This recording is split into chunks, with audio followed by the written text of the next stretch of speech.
Thank you. Wasn't that beautiful? What a lovely piece.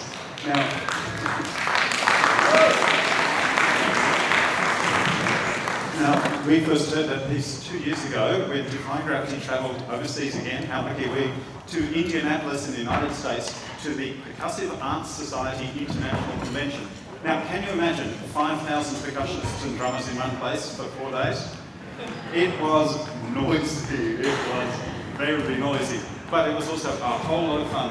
We got to meet the legends of the field, we got to hear a whole lot of new music and encounter a whole lot of ideas, make new friends, figure out a lot of music that we really liked, figure out a lot of music that we really didn't like. And that was one of the pieces that we really liked. From American composer Jessica Flanagan. It's titled The Forgotten, and you might have spotted that it was using a whole lot of unusual percussion instruments. Monica had a bunch of them out the front with a marching machine, the plomp, plomp, plomp, the waterphone with it looked like a little Sputnik that she was playing with a bow, even over to the little green froggy that Caitlin was playing on the piano. So a lot of the underused percussion instruments came to the fore in that work. Well, we're setting up now for the next bracket of works, but before we get to it, this is a special occasion for a number of our players. So I'm going to pick them out. This is the final Defying Gravity season for Jane Stark. Jane, where are you?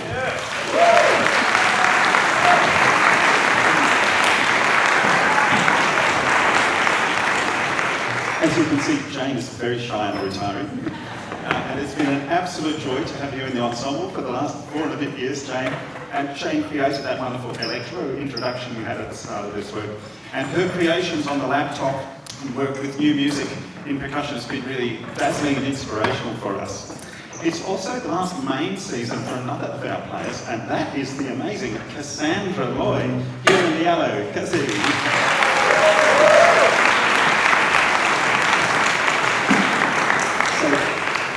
Cassie won't be joining us for drumming in August because she'll be playing in Legally Blonde, Whopper's major mid-year musical.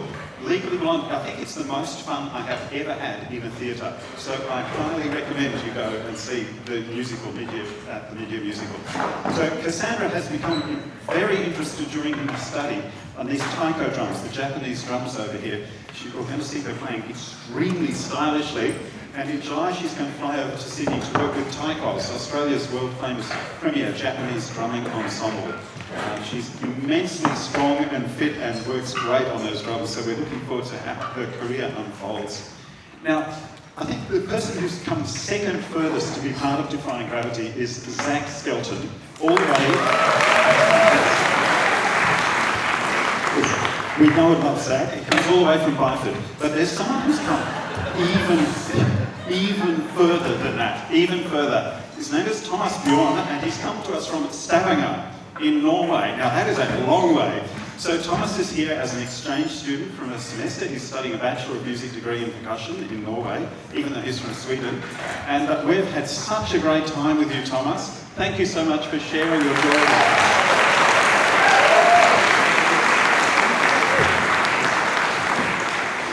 That is so exciting. Well, we're moving on now to our last bracket of works, and this starts our special guest artist. His name is Adam Tan. He's originally from Perth.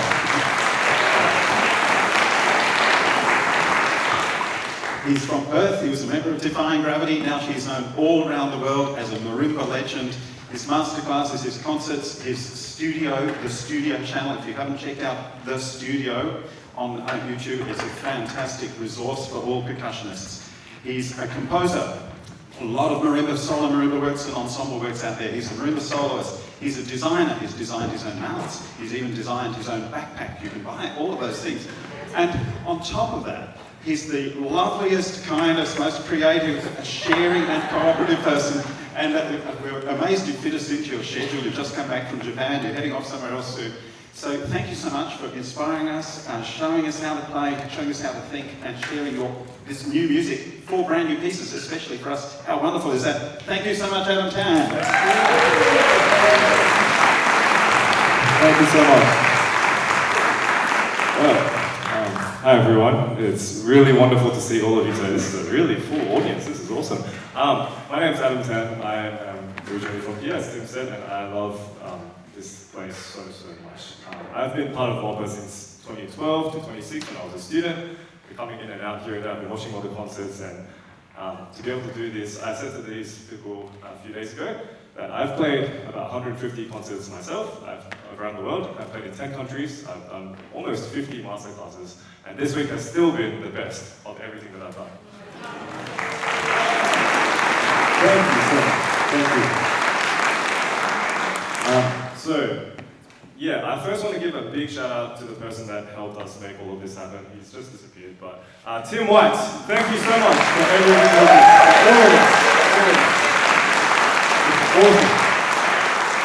Tim, if you don't know Tim, he spends so much time with each and every, he knows every single like and dislike of every person you've seen on stage. He's always there, he's always ready to take care of students. He gives them so much knowledge. He taught me so much when I was a student, how not to stand too still on the floor, because I used to stand like this. I was like a tree, and Tim says stop being a tree. So that's helped a lot with my progress. And I remember everything Tim says, and I still go to Tim for advice. So thank you so much, Tim. And thank you to Defying Gravity. Defying Gravity, wonderful ensemble. Thank you. Awesome.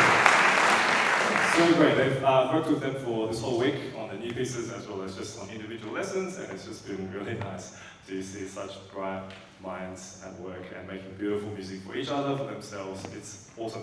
So I'm going to introduce the first two pieces of this block, which are both written by me. The first one is called 10, the number 10. So the number 10 is usually associated with perfection, like success, all of those nice things, but I wanted to illustrate with this piece that life is not so perfect all the time. Human life is not perfect, we are not perfect people. So even though the piece is in 10/8, and there are 10 instruments, 3 drums, 3 medals, 3 black sword percussion wood blocks, and also a slash cymbal. There's also a lot of variance. It doesn't sound like it's perfect, it doesn't always sound like it's perfectly 10 beats, so that's something that I'm exploring with that one. And then after that, you're going to hear this piece with this amazing quintet over here called The Power of Unity Zodiac Story. And this is based on, so I'm of Chinese heritage, and I base this on the story of the Chinese Zodiac calendar, which is made up of 12 zodiac animals. I could talk about the calendar all day long, but I'll just give you a summarized version. There's one animal for each part of the year, and so each animal has like their own characteristics. And these are all shown in the piece. So the first animal, for example, is the rat. And the rat is like sneaky. And the rat lives with the cat in a 2-bedroom apartment. And basically, I made that part up. But the rat lives with the cat, and the rat says to the cat, there's this running race going. It's actually happening not tomorrow, but the day after tomorrow. So you don't need to wake up, you can stay in bed, it's okay. We'll go together the day after tomorrow. Obviously the rat was lying, it was actually the next day. So the rat gets up early in the morning the next day, goes over to the race, and wants to be the first person across the finish line, and meets its friend, the ox. The ox is like a very honest, big animal, and the ox comes along, and the ox says, hey, we should go together, I can help you, get on my back, and let's go to the finish line.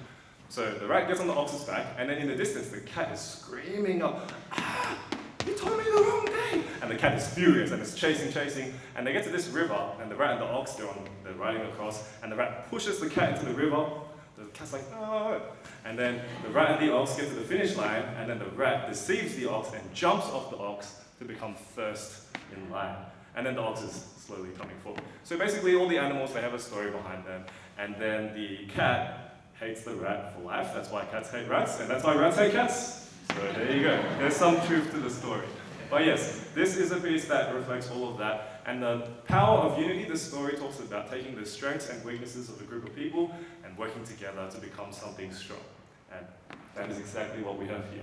A group of people who have come together to create something strong and beautiful for all of you. So please enjoy 10 and the Power of Unity Zodiac Story. Thank you very much.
Hut!